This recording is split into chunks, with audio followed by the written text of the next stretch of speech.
नमस्कार, मैं हूं संतोष। सिटी न्यूज वन रीवा की सांध्यकालीन समाचार सेवा में आपका स्वागत है। प्रस्तुत हैं आज की मुख्य खबरें। खराब सड़कों का निर्माण कार्य शुरू, पूर्व मंत्री ने किया निरीक्षण। 6 महीने में ही दगा दे गई महिला पार्टनर, जेवरात मोबाइल लेकर हुई फरार। रास्ते के विवाद में 2 सगे भाइयों ने की अधेड़ की हत्या, हुए गिरफ्तार। खबरें अब विस्तार से। शहर में सीवरेज पाइपलाइन डालने के दौरान खराब हुई सड़कों को एक बार फिर रिपेयरिंग करके दुरुस्त करने का कार्य शुरू कर दिया गया है। इसी कड़ी में रीवा शहर के घनी आबादी वाले इलाके नेहरू नगर में इन दिनों डैमेज सड़कों का निर्माण कराया जा रहा है। हम आपको बता दें कि हालांकि ये सड़कें राजनीति का अखाड़ा बन चुकी हैं। रीवा शहर में लगभग सभी सड़कों का कंक्रीट निर्माण कराया गया था, लेकिन गत वर्ष शहर में हर मोहल्लों में सीवरेज पाइपलाइन बिछाने का कार्य किया गया था। इस दौरान इन कंक्रीट सड़कों को तोड़ा गया था, जिसके चलते ज्यादातर सड़कें डैमेज हो गई थी और चलने लायक तक नहीं बची थी। शहर के लोग लगातार इन सड़कों के पुनर्निर्माण की बात कर रहे थे, जिसके बाद पूर्व मंत्री व रीवा विधायक राजेंद्र शुक्ल, नगर निगम महापौर अजय मिश्रा बाबा और परिषद अध्यक्ष वेंकटेश पांडे द्वारा ये निर्णय लिया गया कि जो भी सड़कें सीवरेज पाइपलाइन डालने के दौरान क्षतिग्रस्त हुई हैं, उनका एक बार पुनः निर्माण कराया जाएगा। जिसके बाद अब सरकार द्वारा दी गई आर्थिक सहायता के बाद ऐसी सड़कों को चिन्हित कर उनका डामरीकरण से निर्माण कार्य कराया जा रहा है। इसी कड़ी में रीवा शहर के पुराने बस स्टैंड से लेकर नेहरू नगर और इंजीनियरिंग कॉलेज तक की सड़क का निर्माण सबसे पहले शुरू किया गया।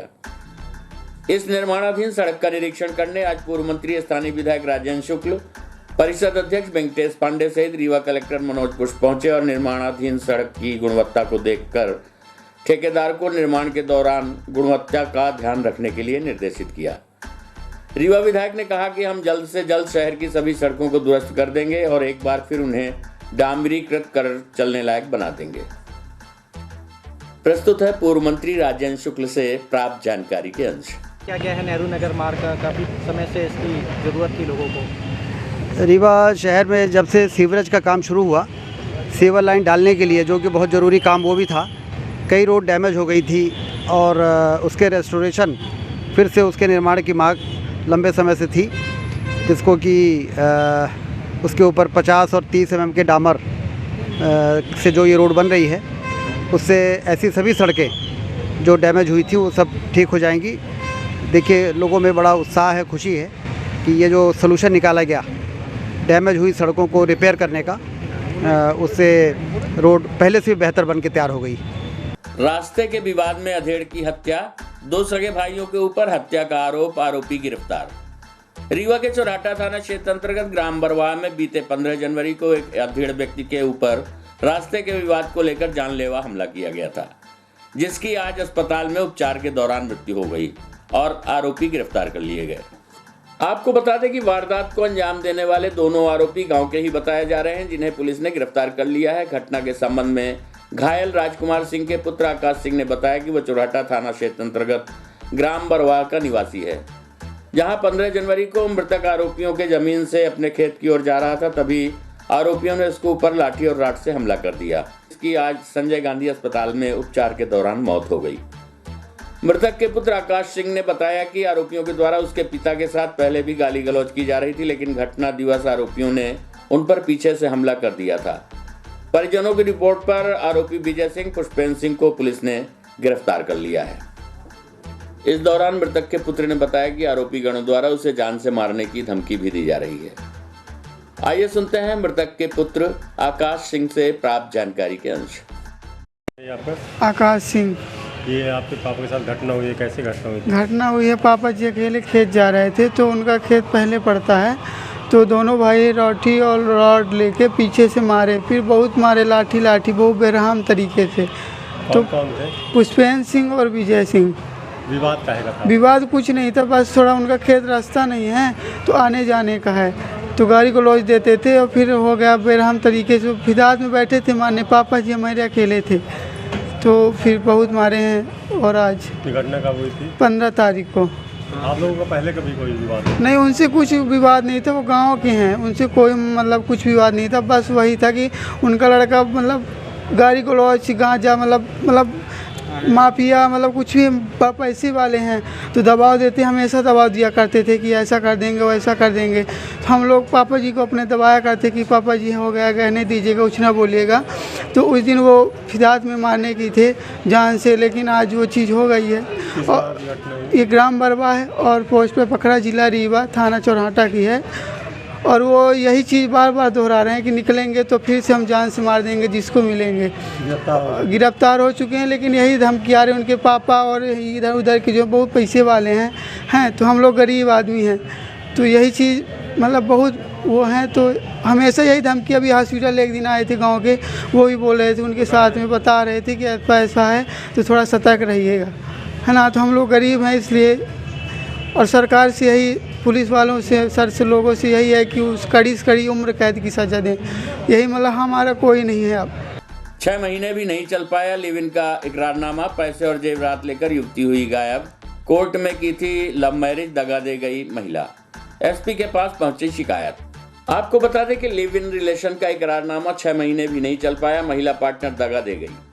मौका पाकर घर का सारा सामान लेकर भाग गई।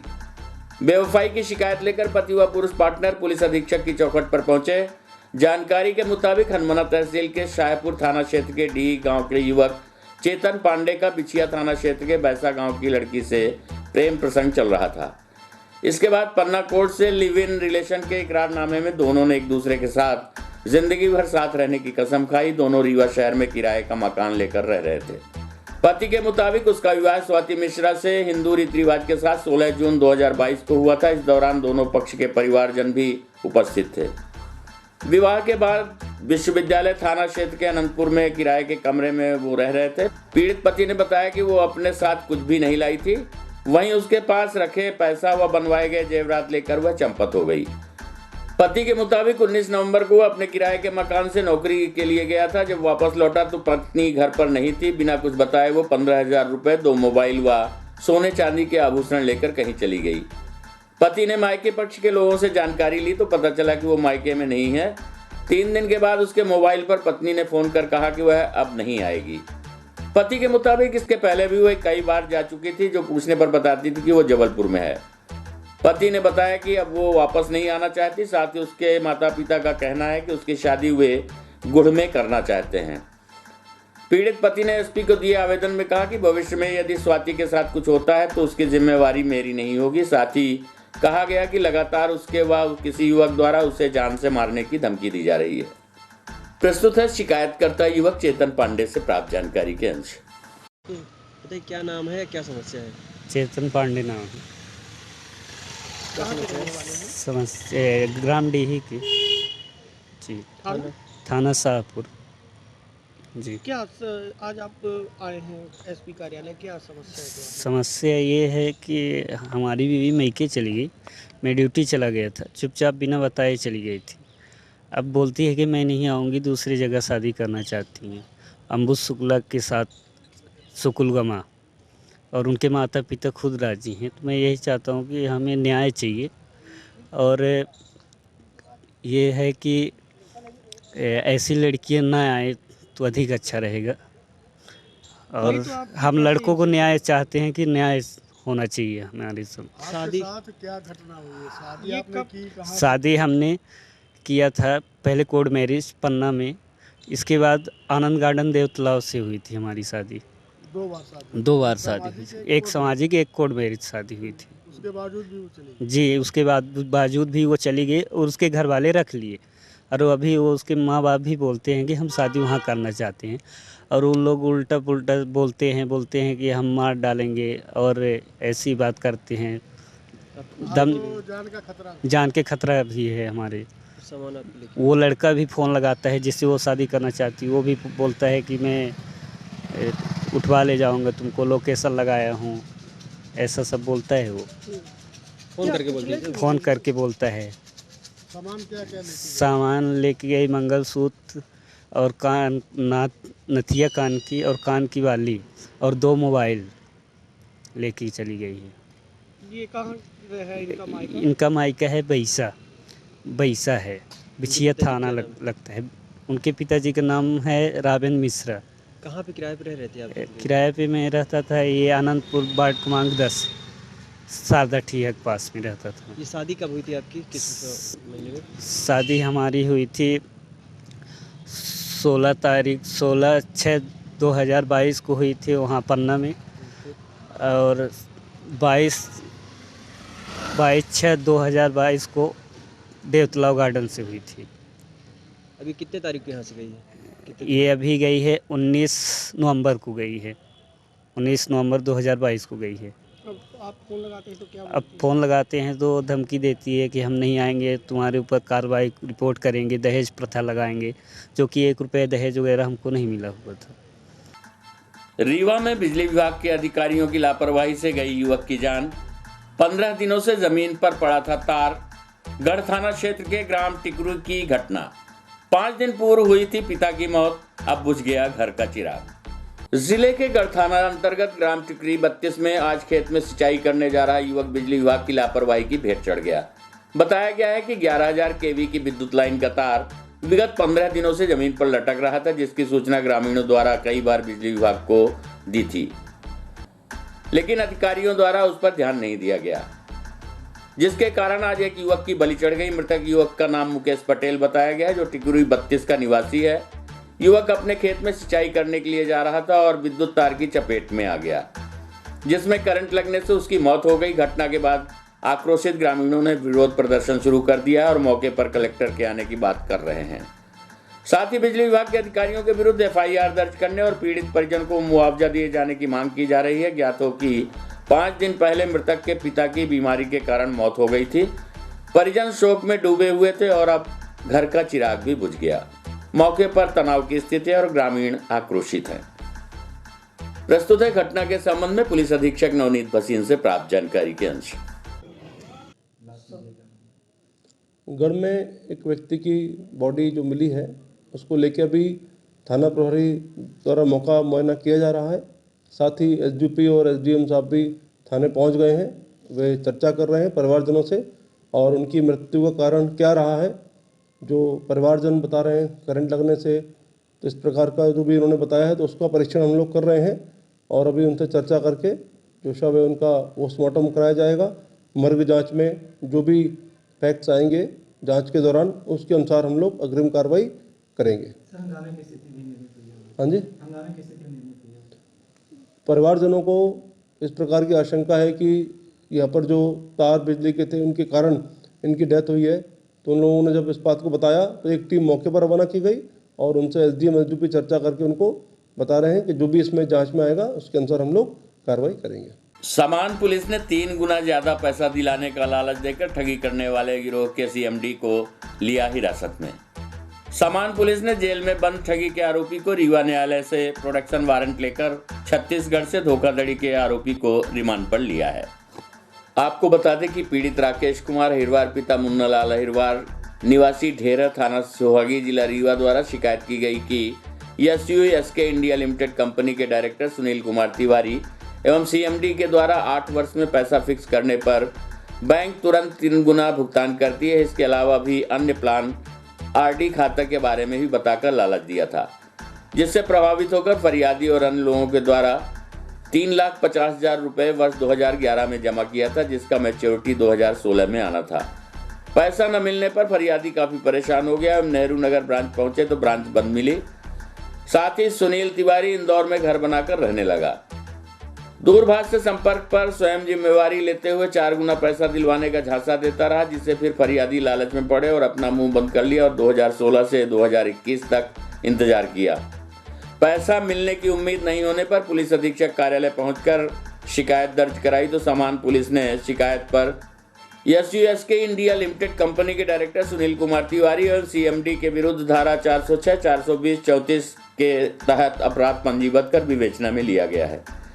इस दौरान जानकारी हुई कि SUSK इंडिया लिमिटेड कंपनी का CMD आरोपी कैलाश लोधी पिता सूरज लोधी निवासी शिव मंदिर रोड शाजापुर जिला जेल धमतरी में बंद है, जिसे रिमांड पे लेने के लिए न्यायालय रीवा से प्रोडक्शन वारंट जारी कराया गया और जेल धमतरी न्यायालय के आदेशानुसार प्रोडक्शन वारंट पर छत्तीसगढ़ पुलिस द्वारा आरोपी कैलाश लोधी पिता सूरज लोधी उम्र 58 वर्ष निवासी शिव मंदिर रोड मक्सी थाना मक्सी जिला शाजापुर से घटना के संबंध में पूछताछ के लिए पुलिस ने उसे रिमांड में लेकर रीवा पहुंची, जिससे पूछताछ कर न्यायालय में पेश किया गया है। प्रस्तुत है घटना के संबंध में थाना प्रभारी समान सुनील गुप्ता से प्राप्त जानकारी के अंश। राकेश अहिरवार ये ढेडर सुहागी निवासी हैं। उनके द्वारा कंप्लेन दर्ज की गई थी कि सस्क सस्क कंपनी द्वारा पैसों को 8 साल में 3 गुना करने की बात करके पैसा जमा कराया गया। जब मैच्योरिटी की बारी आई तो उन्होंने पैसा वापस नहीं किया, तब उनके द्वारा कंप्लेन की गई, जिस पर से थाना समान में अपराध पंजीबद्ध किया गया है। और इसमें सुनील तिवारी यहाँ जो ब्रांच मैनेजर थे और यहाँ का हेड थे, उनके विरुद्ध तथा CMD इस कंपनी के कैलाश लोधी मक्सी थाना जिला शाजापुर के निवासी हैं, उनके विरुद्ध अपराध पंजीबद्ध किया गया था।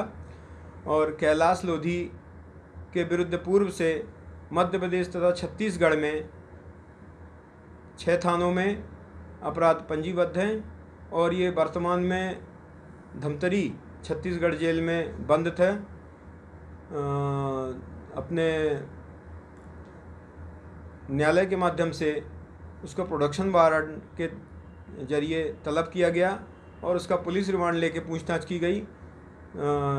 इस थाना समान के मामले में कनेक्शन पाया गया और दस्तावेज EOW उज्जैन से भी प्राप्त किए गए हैं। वहाँ भी इनके विरुद्ध अपराध पंजीबद्ध होकर विवेचना की जा रही है।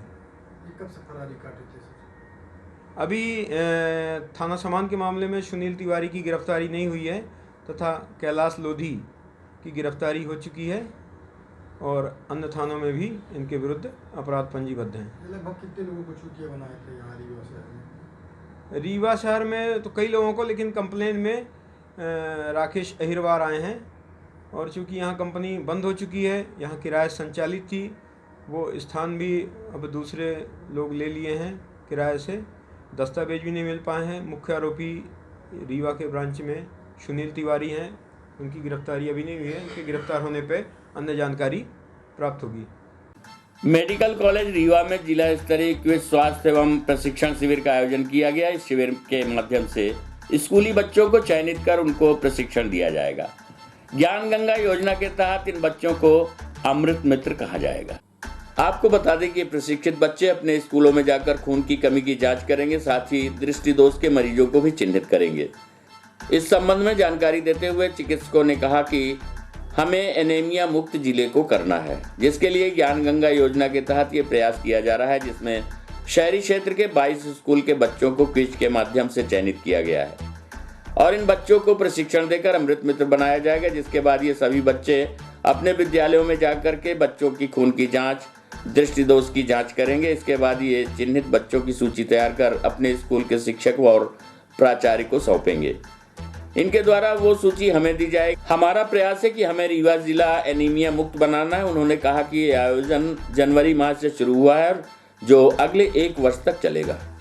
इस दौरान कार्यक्रम में कलेक्टर मनोज पुष्प, मेडिकल कॉलेज के डीन डॉक्टर देवेश सारस्वत, संजय गांधी अस्पताल के अधीक्षक डॉक्टर अवतार सिंह, स्वास्थ्य अधिकारी डॉक्टर MD पाठक सहित अन्य चिकित्सक एवं छात्र उपस्थित रहे। वहीं कार्यक्रम के आखिर में क्विज विजेता छात्रों को सम्मानित कर पुरस्कृत किया गया। प्रस्तुत है डॉक्टर ज्योति सिंह से प्राप्त जानकारी के अंश। क्या कार्यक्रम का आयोजन किया गया है? ये हम लोग का एक संस्था है ज्ञान गंगा रीवा, कलेक्टर इसके संरक्षक होते हैं और हम लोगों ने उनके द्वारा प्रयास करके सभी विद्यालयों में कुछ ऐसे बच्चों का सिलेक्शन किया है जिनको हम लोग अमृत मित्र कहेंगे। ये बच्चे एक तरह से एजेंट ऑफ चेंज, या आप ये मानिए कि अपने स्कूल के हेल्थ के प्रति जागरूक रहेंगे और इनको हम लोगों ने क्विज़ के द्वारा सेलेक्ट किया है और आज उस क्विज़ का ज़िला स्तरीय राउंड है। और जब ये बच्चे सेलेक्ट हो जाएंगे तो फिर ये सब जाके अपने विद्यालय में 2 चीज़ों पर फोकस करेंगे कि अपने सारे साथियों में खून की कमी की जांच करना और उसको आइडेंटिफाई करना, और उसके अलावा किसी बच्चे को यदि दृष्टि दोष है, जिसको हम लोग कहते हैं विजन इम्पेयरमेंट, अगर वो है तो उसकी जांच ये लोग करेंगे और उन सब बच्चों की लिस्ट अपने प्रिंसिपल को देंगे और हम लोग प्रयास करेंगे कि सारे बच्चों को उनका एनीमिया का करेक्शन भी हो सके और विजन का भी करेक्शन हो सके। तो इस प्रकार से हम लोगों ने अभी रीवा जिले शहर में ये कार्यक्रम शुरू किया है। इसके बाद हम लोग का है कि हम लोग हर ब्लॉक में कलेक्टर साहब की इच्छा अनुसार हर ब्लॉक में इस कार्यक्रम को आगे बढ़ाएंगे और कोशिश करेंगे कि हर स्कूल में इस तरह की एक्टिविटी हो सके। तो इससे एक बहुत बड़ा अचीवमेंट ये होगा कि एनीमिया मुक्त भारत में हम लोग का रीवा जिले का एक बड़ा सहयोग हो जाएगा। कब से कब तक चलना पूरा? ये आज तो अभी तो हम लोगों ने जनवरी में शुरू किया है, हम लोग 1 साल तक पूरा इसको चलाने का प्रयास करेंगे। किन किन स्कूलों के बच्चे, शासकीय अशासकीय? अभी 22 स्कूलों के बच्चे हैं, इसमें हायर सेकेंडरी स्कूल्स के शासकीय अशासकीय दोनों प्रकार के सभी स्कूल्स हैं जो रीवा शहर के हैं। इसके बाद हम लोग ब्लॉक लेवल पर लेंगे इसको। आज की खबरों में बस इतना ही। कल हम फिर हाजिर होंगे कुछ नई खबरों के साथ। तब तक के लिए हमें इजाजत दीजिए। नमस्कार।